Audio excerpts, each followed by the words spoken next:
So now we're really going to dive into the first sort of set of rules for taking derivatives that you should prove in your calculus class. The proofs are interesting, and I'm not going to prove. You could argue we already have one rule, that the derivative of a constant is 0. But because the derivative is defined as the slope and a constant has a slope of 0, I think we actually kind of proved that one. However, we're going to state the power rule. So the power rule says that if you have a function, f of x, so I'm going to state it for a few examples first, and then I am going to give the general rule.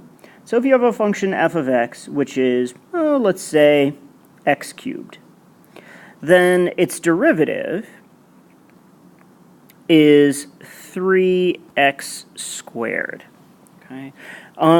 If you have a function, and I'm just going to give you a few more examples, x to the 5th, f of x is 5x to the 4th, and f of x, these are, you don't have to memorize all these examples. We're just using them to establish the rule.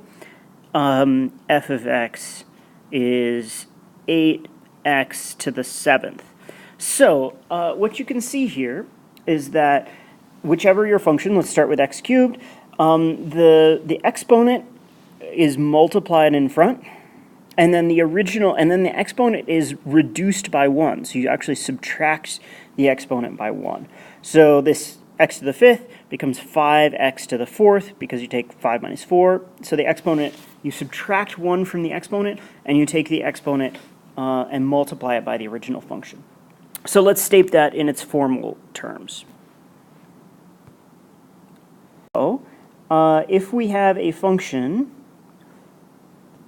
f of x equals ax to the n, where a is a constant, then f prime of x is equal to a times n x to the n minus 1. And you may be saying to yourself, hold on, where did this a come from? But a is just, as long as a is just a constant, you could factor it out and just take the derivative of x to the n. Now, I'm already playing fast and loose. You need to actually prove that you can factor this a out, but you can use a property of limits to do that. So this has to be a constant. If a is some variable that also might be changing, then none of this works. But as long as you can represent a function as a power, x raised to some power, then you can take its derivative. And we have our very first formula rule. So this is called the power rule. So now that we have the power rule for derivatives, we can actually do a lot with physics.